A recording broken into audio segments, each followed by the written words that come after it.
हरिहंत सिद्ध सूरी उपाध्याय साधु सर्व अर्थ के प्रकाशी मांगलिक उपकारी है। तिनको स्वरूप जान राग ते भई जो भक्ति काय को नमाए स्तुति को जारी है। धन्य धन्य तिन ही ते काज सब आज भाए कर जोड़े बारे बारे वंदना हमारी है।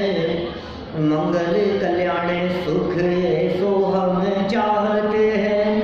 हो मेरी ऐसी दशा जैसी तुम धारी है। हो मेरी ऐसी दशा जैसी तुम धारी है।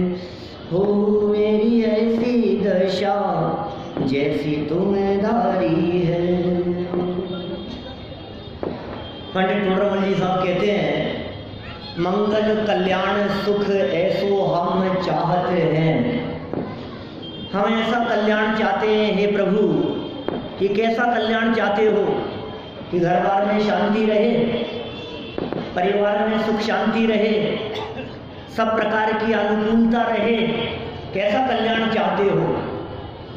मंगल कल्याण सुख ऐसो हम चाहते हैं। हो मेरी ऐसी दशा जैसी, हे जिनेंद्र देव जैसी आपकी दशा है वैसी ही दशा मेरी भी हो जाए। इसका नाम है कल्याण। पंच कल्याण प्रतिष्ठा महोत्सव का ये मांगलिक आयोजन चल रहा है। ग्वालियर नगर बनारस नगरी बन गया है और यहाँ आज गर्भ कल्याण का उत्सव मनाया गया।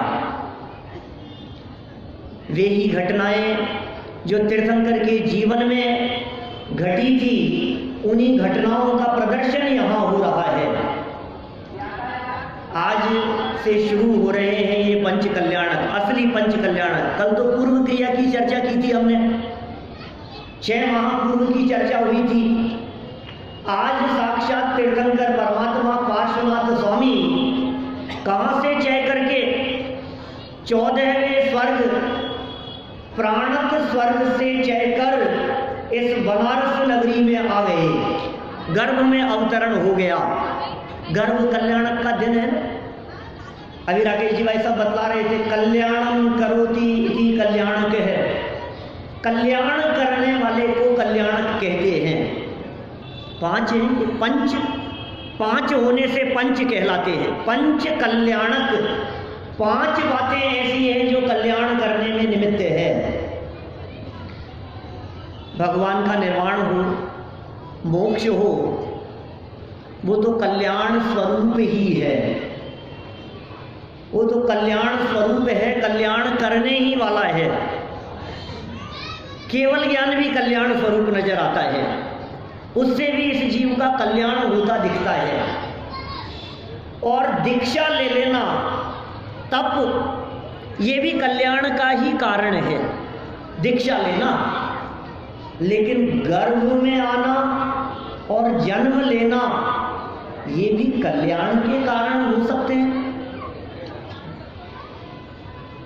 आज वे गर्भ में आए हैं ना, ये गर्भ का दिवस भी क्या कल्याण करने वाला है? क्या इससे भी कल्याण होता है? इससे भी भला होता है? क्या जन्म लेना भी कल्याण का कारण है? और यदि गर्भ में आना और जन्म लेना भी कल्याण का कारण है, तो गर्भ में तो सभी आते हैं, जन्म तो सभी का होता है, वही है। हमारा भी जन्म होने से पहले हम गर्भ में आए थे, अनंत काल हो गया जन्म मरण करते हुए। क्या ये जन्म मरण की परिस्थितियां भी कल्याणकारी हो सकती है क्या? और यदि हो सकती है तो फिर तीर्थंकरों के ही कल्याणक क्यों, हमारे कल्याण क्यों नहीं? जन्म को तो अच्छा नहीं माना जाता। आप जानते हैं यह जन्म तो दुख रूप है और दुखों के फल को भोगने का कारण है। 7 प्रकार के भय कहे, उनमें सबसे अधिक दुख यदि कहीं कहा है तो जन्म का दुख कहा है। भयों में सबसे बड़ा भय मरण का और दुख में सबसे बड़ा दुख जन्म का। तो जो जन्म अत्यंत दुख स्वरूप हो, जो गर्भ में आना दुख स्वरूप हो, जिस गर्भ अवस्था के दुखों का वर्णन करने में कोई समर्थ नहीं है, निकसत जे दुख पाए घोर तिनको कहत न आवे। और वो गर्भ अवस्था में वो माता खावे चर परो, और वो दुनिया भर की जो चर्चाएं चलती हैं, और आप इसे कल्याण स्वरूप कह रहे हैं। क्या ये कल्याण करने वाला है? क्या इससे कल्याण होगा? किसका कल्याण होगा? तीर्थंकरों का कल्याण होगा कि हमारा कल्याण होगा? कल्याण तो है तीर्थंकरों का, और कल्याण को कल्याण करने वाले वे गर्भ में आए और देवों ने आकर के उत्सव मनाया। जन्म हुआ तो देवों ने आकर के उत्सव मनाया। दीक्षा केवल ज्ञान और मोक्ष होगा तो देव लोग आकर के उत्सव मना रहे हैं। कल्याण की परिभाषा शास्त्रों में ऐसी मिलती है, तीर्थंकर के निमित्त से देवों द्वारा मनाए जाने वाले उत्सव को कल्याण कहते। तीर्थंकर का निमित्त है और देवों द्वारा मनाए जाने वाला उत्सव है कल्याण। और कल्याणक किसका किसका होगा कल्याण? पार्श्वनाथ स्वामी का कल्याण करना है कि अपना? कल्याणक किसके हैं? भगवान के तो कल्याण है। गर्भ कल्याण, समझ में आ रही है बात? दोनों शब्दों में अंतर समझना। भगवान के गर्भ कल्याण, उनका जन्म कल्याण, वो कल्याण के लिए हुआ है। उनका तप कल्याण, केवल ज्ञान कल्याण और मोक्ष कल्याण। और हमारे कल्याण में निमित्त होने से उसे कहते हैं कल्याणक।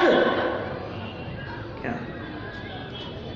उनका जो उत्सव मनाया जा रहा है, उस उत्सव को देख करके अनेक जीवों को उन जैसा बनने की भावना जागृत होती है, इसलिए उसे कल्याणक कह दिया जाता है। बात तो गर्भ और जन्म की चल रही है। क्या गर्भ और जन्म को भी उत्सव रूप में देखा जाए? हम तो रोजाना पूजन करते समय नित्य प्रति ये भावना भाते हैं, जन्म जरा मृत्यु विनाशनाय जलम। जन्म जरा मृत्यु तो रोग है, इसके विनाशन की भावना भाते हैं। प्रतिदिन जिसके लिए ये हमारा सारा पुरुषार्थ चलता है, ये जन्म मरण के चक्र से छूट जाएं। हमारे भगवान भी 18 दोषों से रहित होते हैं, उनमें प्रथम ही जन्म और मरण है। प्रथम दो जन्म मरण से रहित हैं, फिर भी ये उत्सव मना रहे हो आप। आखिर इस उत्सव का कारण क्या है? आखिर ये गर्भ को कल्याण स्वरूप क्यों कहा गया? भाई, ये गर्भ में आने का उत्सव नहीं है, ये अंतिम गर्भावास। यही जान प्रणमु प्रभु, अंतिम जन्म लियो प्रभु। ये जो जन्म लिया है ना, ये जन्म का उत्सव नहीं, जन्म मरण का अभाव करने वाले तीर्थंकरों का उत्सव है। ये जन्म के लिए नहीं है, महिमा जन्म की नहीं है। इस जन्म को लेकर वे जन्म मरण का अभाव करेंगे, जन्म मरण के अभाव का पुरुषार्थ प्रकट करेंगे। सच में ये मनुष्य जन्म मरण के अभाव का पुरुषार्थ प्रकट करने के लिए प्राप्त हुआ है। यदि ये पुरुषार्थ कर सके तो अपना भी मना ले। देवलोक तो आते हैं, सबका निर्वाण मनाने के लिए आते हैं। आपको पता है, गुरुदेव कहा करते थे, एक सौधर्म इंद्र के जीवन काल में 40 नील इंद्राणियां, प्रमुख इंद्राणियों की बात कर रहा हूं, वे मोक्ष चले जाती है। इंद्र आते हैं उनका उत्सव मनाने के लिए। यहां गर्भ का उत्सव मनाने के लिए आ रहे हैं। कितने जीव, जो जीव मोक्ष जाते हैं ना, सबका उत्सव मनाने के लिए आते हैं स्वर्ग से देव। जितने जीवों को मोक्ष की प्राप्ति होती है, तीर्थंकरों का तो विशेष जाति का पुण्य होता है। जन्म से नहीं, जन्म महानता की बात नहीं है, लेकिन इस जन्म में जो कार्य किया, इस जन्म में जो कार्य करने वाले, अरे जन्म से वे भगवान भी नहीं है, जन्म से वे परमात्मा भी नहीं है। कि क्या बात कर रहे हो? वे जन्म से परमात्मा नहीं है, ये नहीं है। परमात्मा तो बनेंगे, जन्म से भगवान तो है ही नहीं, तीर्थंकर भी नहीं है कि साहब तीर्थंकर कर्म प्रकृति तो बंध रही है कि तीर्थंकर कर्म प्रकृति बंध रही होगी। उदय में आने के पहले किसी कर्म प्रकृति का कोई प्रभाव जीवन में नहीं देखा जाता।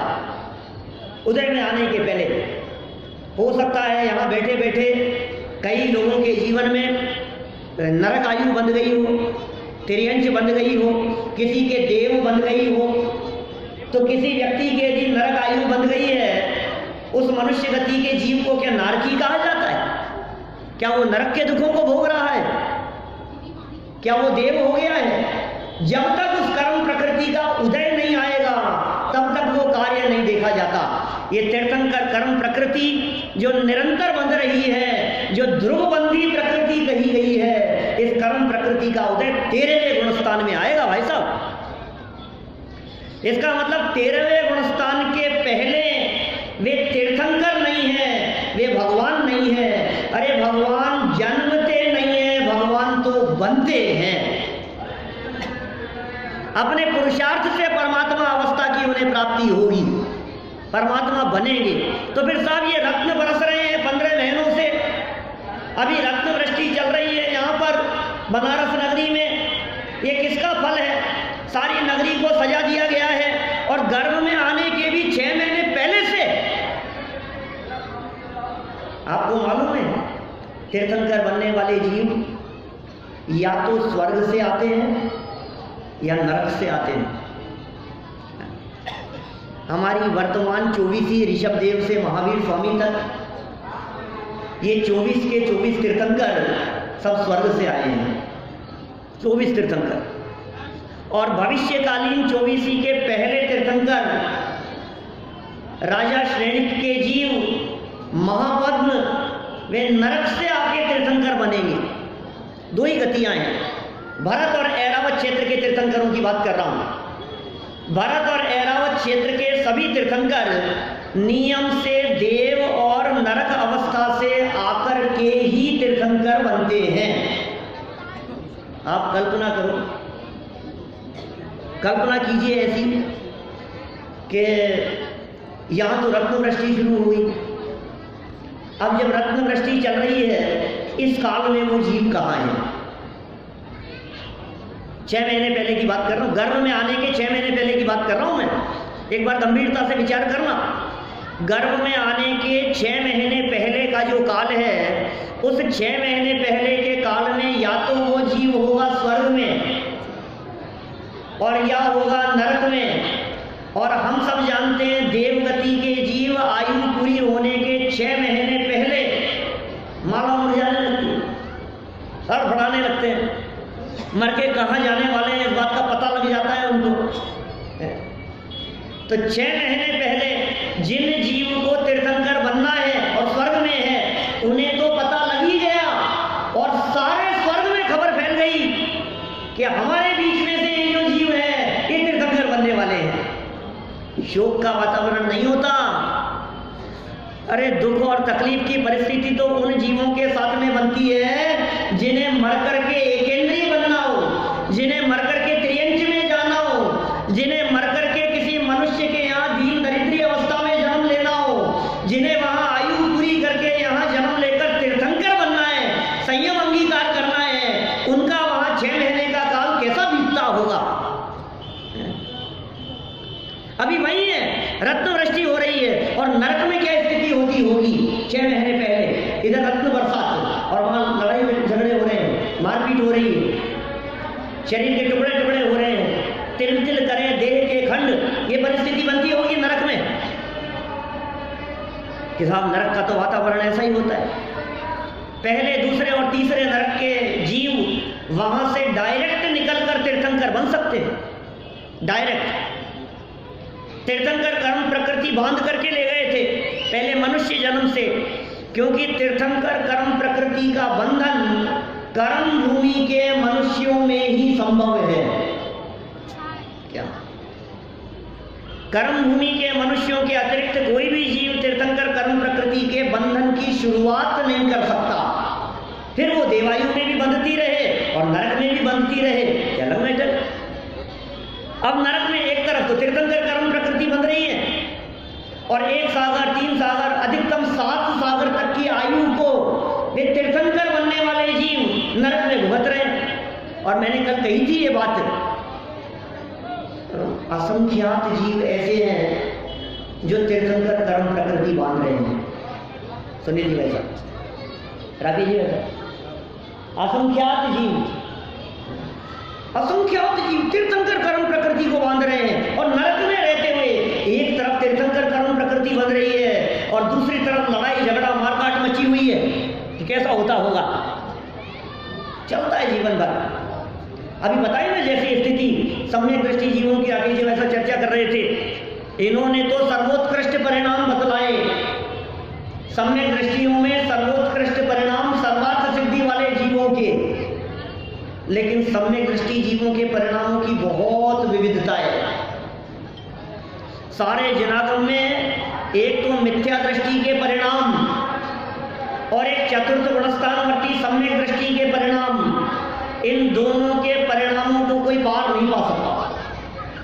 बाकी के परिणामों का तो क्राइटेरिया जनागम में बहुत बतलाया है और बाकी के जीवों के तो जीवन बाहर से भी दिखेगा, बाह्य जीवन भी, लेकिन चौथे गुणस्थान वाले के और पहले गुणस्थान वाले के देख नहीं सकते आप। कदाचित पहले गुणस्थान में हो और परिणाम ऐसे दिखे कि ओ हो धन्य धन्य, ऐसे परिणाम दिखे और है मिथ्या दृष्टि।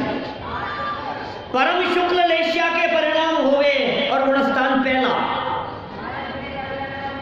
और कृष्ण लेश्या के तीव्र परिणाम हो और गुणस्थान चौथा। एक ऐसा स्वरूप है, अत्यंत तीव्र कृष्ण लेश्या के परिणाम, लड़ाई झगड़े मारपीट के और घमासान चल रहा है, सप्तम नरक का नारकी हो और गुणस्थान चौथा हो सकता है। अभी तो तीर्थंकर बनने वाले जीव पहले दूसरे और तीसरे नरक में हैं। तीर्थंकर कर्म प्रकृति बन रही है, जीवन भर ये चलता रहे, अंत के 6 महीने में क्या होगा। अब तो उनके आने की खुशहाली में यहाँ रत्न बरसना शुरू हो गए, आने वाले हैं, इसकी तैयारियां चलना चालू हो गया। वहां अभी भी वही चल रहा होगा कि नहीं। ऐसा विधान बतलाया गया तिलोय पंडित त्रिलोकसार आदि ग्रंथों में कि देवगति के जीव तीसरे नरक तक जिन जीवों को अभी तीर्थंकर बनना है उनके पास में जाकर चारों तरफ से परकोटा बनाते हैं नरक में। यहां रत्न वृष्टि, अरे जिनके निमित्त से रत्न वृष्टि हो रही है उनको जाके संभाले नहीं और नगरी की रचना होती रहे, ऐसा थोड़ी ना अन्याय चलेगा। जिनके निमित्त से सारी नगरी में खुशहाली मच रही हो, उनकी नरक में रहते हुए भी क्या परिस्थितियां बनती होगी। देव लोग जाकर के सेवा शुरू कर देते हैं, चारों तरफ से उनके सुरक्षा कवच और सुरक्षा का वातावरण तैयार कर दिया जाता है, ऐसी व्यवस्थाएं होती है। अब आप कहेंगे साहब इतनी सब व्यवस्थाएं हो रही है फिर भी आप ये कह रहे हो कि वे भगवान नहीं है, वे तीर्थंकर नहीं है। जब तीर्थंकर कर्म प्रकृति पहले से बन रही है तो गर्भ में आने पर कह दो ना भगवान गर्भ में आए। जब तीर्थंकर कर्म प्रकृति निरंतर बन रही है तो जन्म लेने पर कह दो ना भगवान का जन्म हुआ है। क्या ऐतराज है आपको कि सुनो भाई कह दो उपचार से, व्यवहारने का पेट बहुत बड़ा है, क्या इसमें सब समाहित हो जाता है। क्या आप कह दो कि भगवान का जन्म हुआ है, लेकिन सावधानी तो रखनी पड़ेगी। यदि आपने भगवान का जन्म मान लिया तो फिर आपको थोड़े समय बाद में भगवान की शादी भी माननी पड़ेगी। क्या? क्योंकि ऋषभदेव स्वामी की शादी तो जन्म के बाद ही हुई ना। अब जन्म आपने भगवान का मान लिया तो फिर शादी किसकी हुई बताओ। फिर आपको ये मानना पड़ेगा भगवान शादी करते हैं। आप तैयार हैं इस बात के लिए? फिर आप भगवान की पत्नियां मानने के लिए तैयार हैं?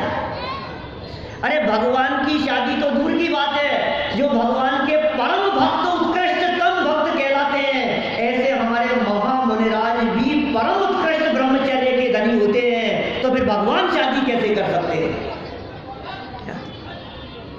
तो फिर साहब ये जन्म, अरे भाई ये सारा जितना नाटक दिखाई दे रहा है ये तो साथ में बंधने वाली पुण्य प्रकृतियों का काम है। प्रकृति का काम नहीं है, साथ साथ में बहुत सारी कर्म प्रकृतियां बंधी थी। तो फिर साहब यदि उनका मना रहे हैं तो हमारा क्यों नहीं मना लिया जाए? देखो भाई, मोक्ष तो अभी हमारा हुआ नहीं है, केवल ज्ञान अभी हमारा हुआ नहीं है। दीक्षा जब लेंगे तो दीक्षा मना लेना जो भी हो, लेकिन गर्भ और जन्म तो हमारा हो गया है। हमारा भी गर्भ और जन्म कल्याण तो मना सकते हैं कि नहीं? ये ना तो तुम्हारे कल्याण में निमित्त है और न दूसरे के कल्याण में निमित्त है। बोलो, ये दोनों के ही कल्याण में निमित्त नहीं, का कल्याण है।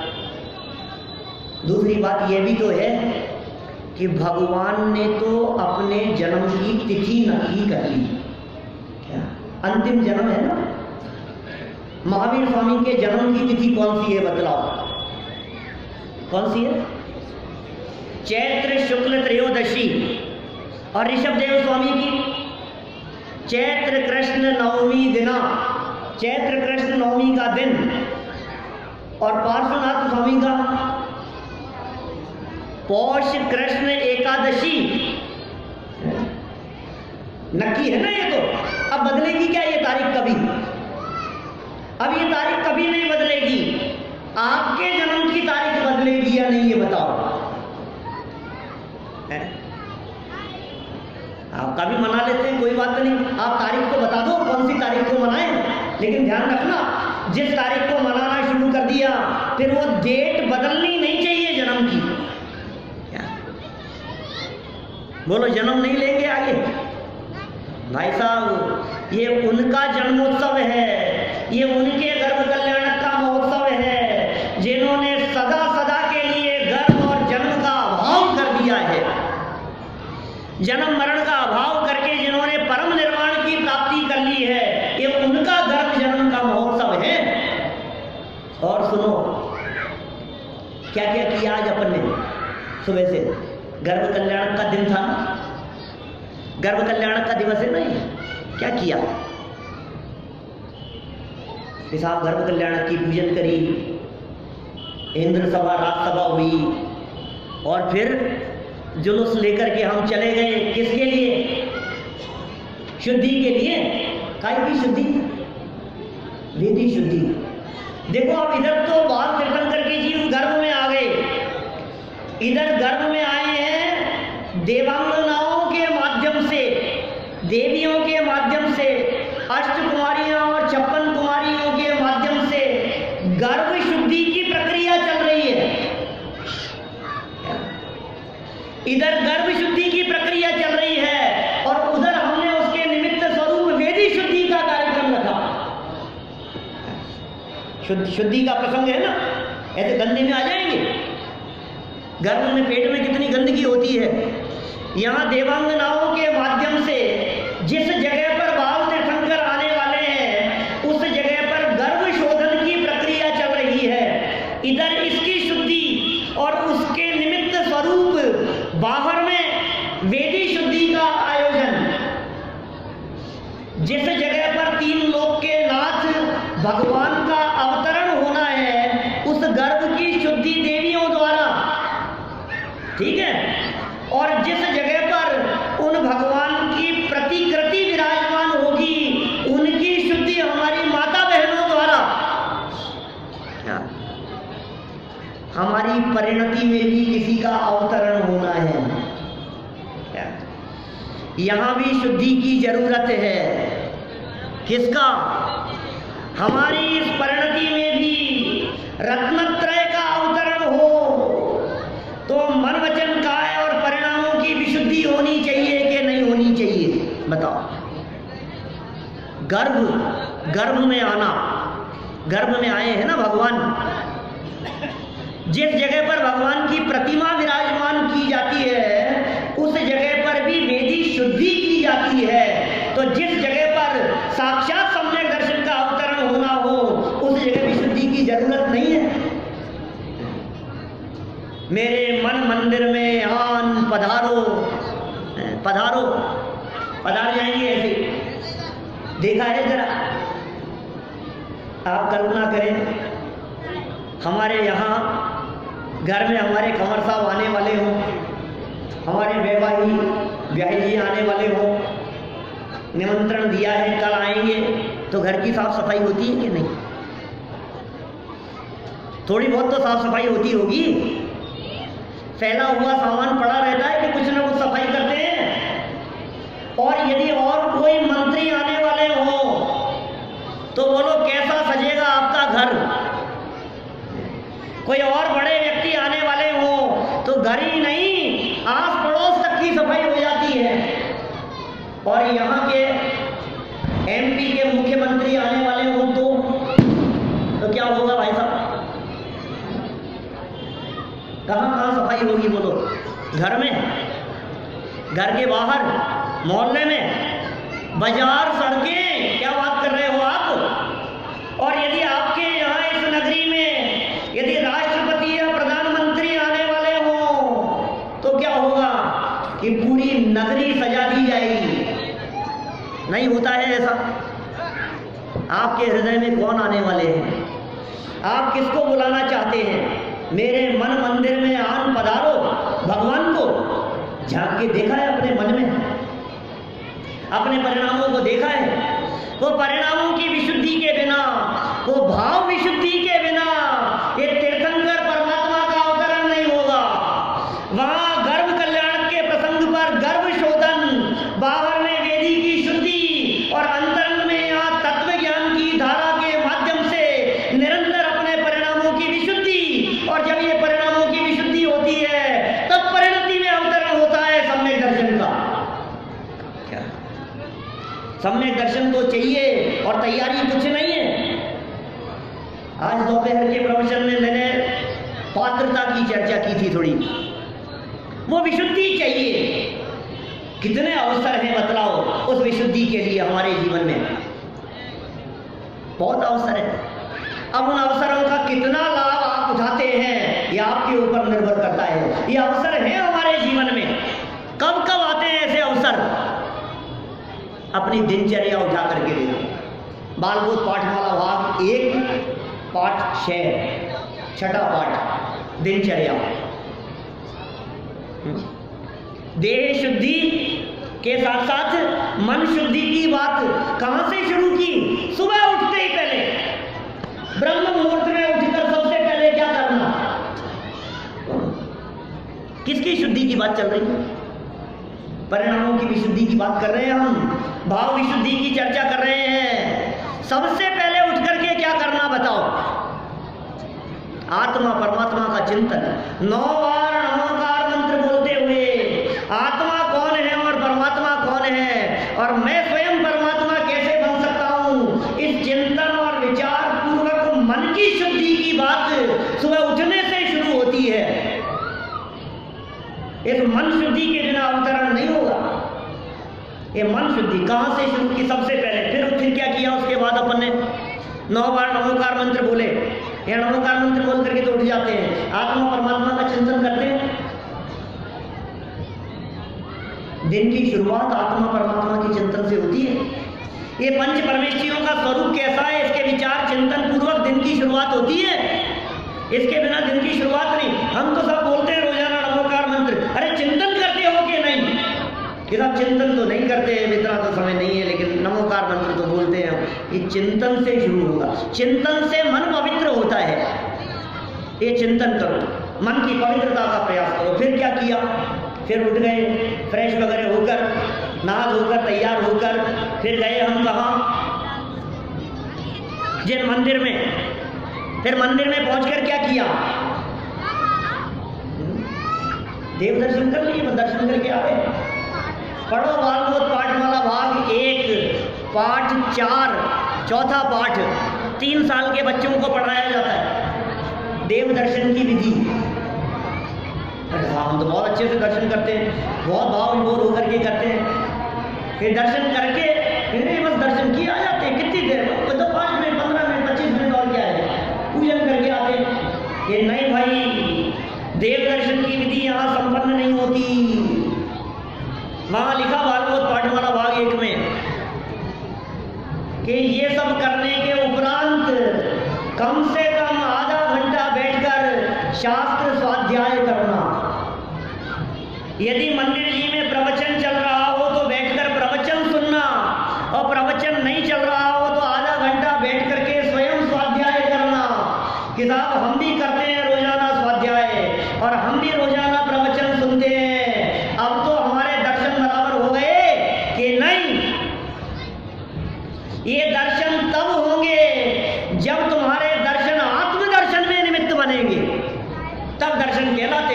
ये समझ में नहीं आया कि स्वाध्याय करने के बाद अंतिम वचन, कुछ देर बैठकर विचार और चिंतन करना। दूसरा अवसर, पहला अवसर कब मिला? सुबह उठते ही पहले।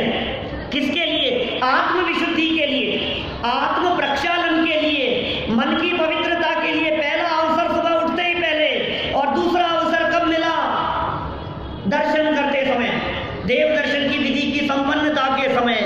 जो चर्चा हमने प्रवचन में सुनी हो या जो स्वाध्याय में पढ़ा हो, उसका कम से कम आधा घंटा बैठकर विचार चिंतन मंथन करें कि मैं कौन हूं, भगवान कौन है, ये आत्मा परमात्मा कैसे बन सकती है। करते हैं वो, करते हैं कि नहीं विचार? ये दूसरा अवसर। और फिर किताब अब तो ठीक है कि अब फिर दोबारा भोजन करते समय नमोकार मंत्र, और फिर दिन भर चलें, और फिर रात्रि में सोते समय फिर आत्मा परमात्मा के चिंतन पूर्वक विश्राम। सुबह उठने से लेकर रात्रि तक एक प्रकार से हम कहें तो हम कैसे हैं, आदि मध्य और अंत। दिन में ऐसे तीनों समय नमोकार मंत्र और पंच परमेष्ठियों के स्मरण पूर्वक ये चिंतन की प्रक्रिया, ये विशुद्धि है भाई साहब। इससे भाव भूमि तैयार होती है, इससे परिणाम निर्मल होते हैं। जब तक ये परिणाम निर्मल नहीं होंगे तब तक रत्नत्रय का अवतरण नहीं होगा, तब तक प्रतिष्ठा नहीं होगी। किसके माध्यम से किसकी प्रतिष्ठा? अपनी पर्याय में अपने त्रिकाली ध्रुव की प्रतिष्ठा हो तो ये सच में ये जीव प्रतिष्ठित हो जाता है। कैसे प्रतिष्ठित होगा बताओ? कौन जीव प्रतिष्ठित हो गए हैं आज तक? आज तक जिन जिन जीवों की प्रतिष्ठा जगत में हुई है वे वो जीव हैं जिन्होंने अपनी वर्तमान प्रकट पर्याय में त्रिकाली ध्रुव भगवान आत्मा की प्रतिष्ठा की है। जिनकी पर्याय में अपना भगवान आत्मा प्रतिष्ठित होता है, उनकी पर्याय जगत में प्रतिष्ठित हो जाती है। जिन्हें अपने द्रव्य स्वभाव की खबर नहीं, जिन्हें त्रिकाली ध्रुव भगवान आत्मा की खबर नहीं, और जो प्राप्त पर्याय में ही तन्मय हो रहे हैं, उनकी प्रतिष्ठा नहीं होती। उनकी ऐसी अवस्था हो जाती है कि लोग उन्हें जीव मानने को तैयार नहीं होते। बोलो, जिसके हृदय में अपनी प्रतिष्ठा नहीं, उसकी कौन प्रतिष्ठा करे? जिसने अपने स्वरूप को नहीं जाना, जिसने अपने ज्ञायक स्वरूप को नहीं पहचाना, उसकी कौन प्रतिष्ठा करे? बड़े पंडित जी साहब की बहुत सुंदर पंक्तियां हैं, पूजन की पंक्तियां। आरंभ के छंद में वे क्या लिखते हैं? जिस प्रकार पाषाण खंड में शिल्पी बिंब प्रकटाता है, मंत्र विधि से होए प्रतिष्ठा, त्रिजग पूज्य बन जाता है। उस प्रकार मैं निज परिणति में ज्ञायक का प्रतिबिंब धरूं, रत्नत्रय से होए प्रतिष्ठा, त्रिजग पूज्य पद पा जाऊं। क्या क्या गजब गजब पंक्तियां हैं। क्या लिखते हैं? जिस प्रकार पाषाण खंड में कौन? वो शिल्पी, वो बिंब प्रकटाता है। शिल्पी ने क्या किया? वो बिंब प्रकट किया पाषाण के शिलाखंड में। जिस प्रकार पाषाण खंड में शिल्पी बिंब प्रकटाता है। भगवान बन गए क्या अब? कि नहीं नहीं, अभी तो मूर्ति बनी है, अभी भगवान थोड़ी ना बने। तो भगवान कब बनेंगे? वे मूर्तियां भगवान कब बनेगी? कि मंत्र विधि से होए प्रतिष्ठा, त्रिजग पूज्य बन जाता है। मंत्र विधि से प्रतिष्ठा होती है उन प्रतिमाओं के ऊपर, फिर वे तीन लोक में पूज्य हो जाती है प्रतिमाएं। ये काम तो किसका हुआ? मूर्तिकार ने मूर्ति बनाई और प्रतिष्ठाचार्यों ने मंत्र पढ़ करके उसे भगवान बना दिया। उस प्रकार मैं निज परिणति में ज्ञायक का प्रतिबिंब धरूं। बोलो क्या? अब क्या करना है? अपना प्रतिबिंब, ज्ञायक का प्रतिबिंब निज परिणति में, श्रद्धा ज्ञान और चारित्र, इस परिणति में ज्ञायक का प्रतिबिंब धरूं। और फिर क्या होगा? रत्नत्रय से होए प्रतिष्ठा। ये है असली की प्रतिष्ठा रत्नत्रय के माध्यम से होती है भाई साहब। प्रतिष्ठा, ये पंच कल्याण प्रतिष्ठा ये किससे होगी? ये प्रतिष्ठा किससे है बतलाओ? गले में माला पहनाने से प्रतिष्ठा है कि मंच पर बैठाने से प्रतिष्ठा है? हार मुकुट पहनाने से प्रतिष्ठा है? रत्नत्रय से हो ये प्रतिष्ठा। क्या इससे होती है प्रभावना? जिनकी परिणति में रत्नत्रय का अवतरण होता है वहां प्रतिष्ठा। अभी वो रत्नत्रय की प्रतिष्ठा का गर्भ कल्याण क्या है ये बता।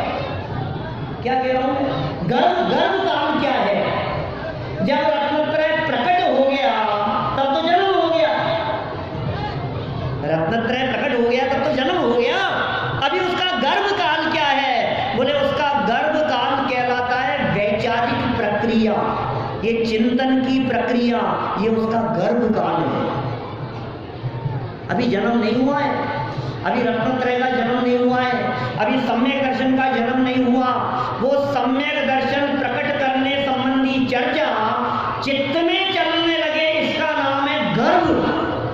वो रत्नत्रय गर्भ में आने की तैयारी चल रही है।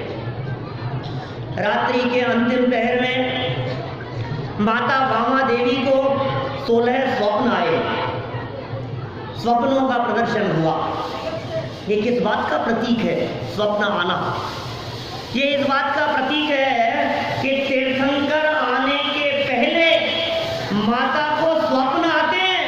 कोई काम होने के पहले वो काम सपनों में आता है। क्या जिसके अभी सपनों में ही नहीं आ रहा है उसके काम कैसा होगा बताओ? ग्वालियर में बालिका विद्यालय की चर्चाएं सुन रहे हैं।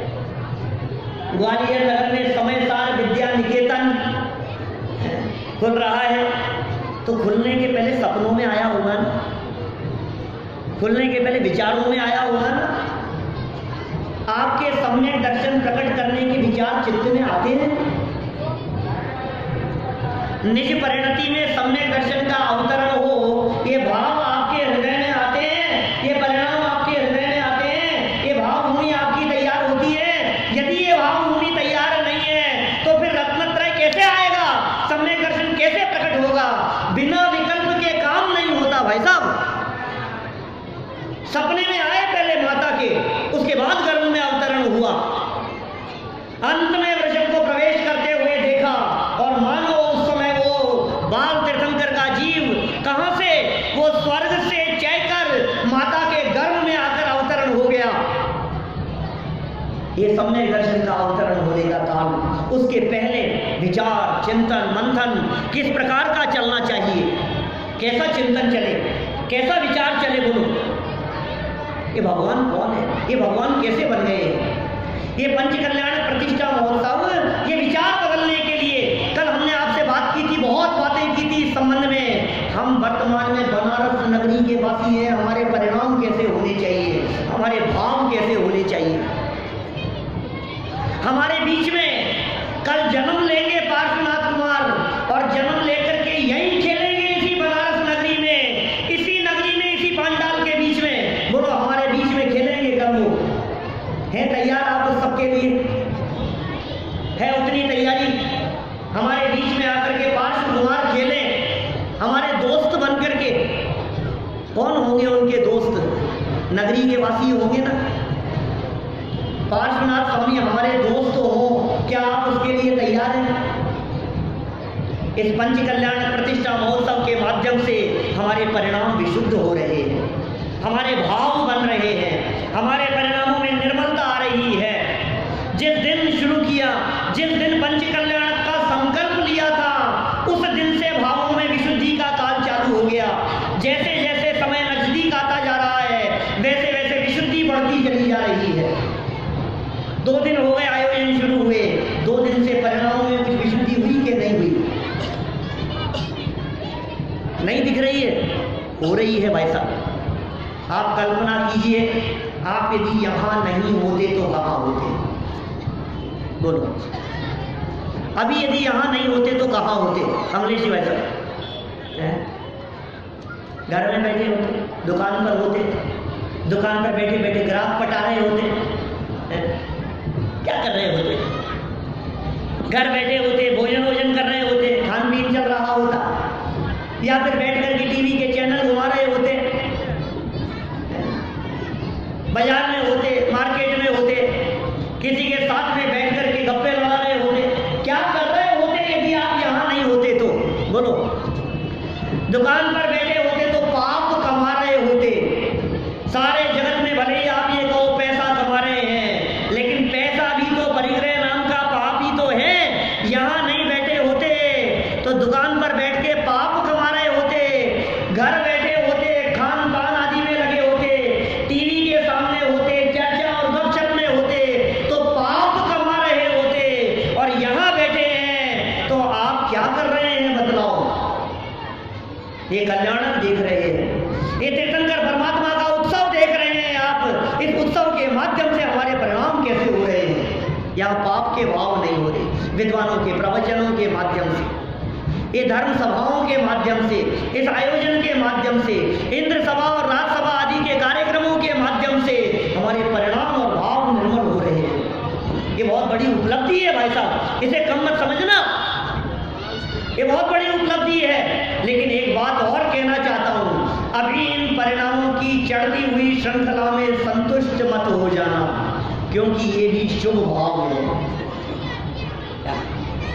ये मंद कषाय रूप भाव है, ये भी बंधन का कारण है। हाँ, घर गृहस्थी के पाप की तुलना में तो ये परिणाम ठीक है, लेकिन ये अटकने के स्थान नहीं है। परिणामों को संभालना, और परिणाम भी ऐसे नहीं समझते, परिणाम भी अपरिणामी के आश्रय से समझते हैं। क्या त्रिकाली ध्रुव ज्ञायक के अवलंबन से परिणाम समझते हैं। इसलिए परिणामों को संभालने के लिए क्या करना पड़ेगा कि त्रिकाली ध्रुव ज्ञायक भगवान आत्मा का स्वरूप समझकर हमारे उपयोग को इस बाहरी तामझाम से भी हटाकर अपने उपयोग को समेटकर अपने में लाना पड़ेगा। जब उपयोग अपने में समाहित होगा तो फिर परिणाम समझ जाएंगे, फिर परिणामों को संभालना नहीं पड़ेगा, फिर समझ जाएंगे, फिर परिणाम का जो होगा वो तो हो। हमने दिशा बदल दी उसकी। लेकिन ये सब कहाँ से शुरू होगा? ये गर्भ कल्याणक का ये प्रसंग, 16 स्वप्नों का ये प्रसंग, ये इस बात को दिखाता है कि काम होने के पहले विकल्पों में होगा वैसा। आपके विकल्पों में भोजन करने का विकल्प भी न आवे और भोजन हो जाए, ऐसा संभव है क्या? सौधर्मेंद्र महाराज, आपको भी आखिर कंठ से अमृत झरता है तो विकल्प आता है, तभी होता है ना। क्या देवगति के जीवों में भी विकल्प पूर्वक ही कंठ से अमृत झरता है? ऐसा नहीं हो सकता कि आपको दुकान खोलने का विकल्प भी न आवे और जाकर दुकान खुल जाए। लौकिक में कोई काम ऐसा संभव नहीं है। आपके विकल्प में भी ये बात न आवे कि हमें ग्वालियर चलना है और टिकट बन जाए और आप ग्वालियर आ जाओ, ये कैसे संभव है? क्यों साहब? विकल्प होते हैं, काम होने के पहले नियम से विकल्प होते हैं। तो हमारा ये कहना है, सम्यक दर्शन रूपी कार्य होने के पहले सम्यक दर्शन के संबंध में विकल्प होंगे, और विकल्पात्मक प्रक्रिया में सम्यक दर्शन की प्रक्रिया चलना, ये कहलाता है गर्भ कल्याणक। और फिर सम्यक दर्शन की प्राप्ति हो जाना, ये कहलाएगा जन्म। और हम सभी का ऐसा गर्भ कल्याणक पूर्वक सच में जन्म हो, रत्नत्रय से जन्म हो और अल्प काल में निर्वाण की प्राप्ति हो। इसी मंगल भावना से बात को यहीं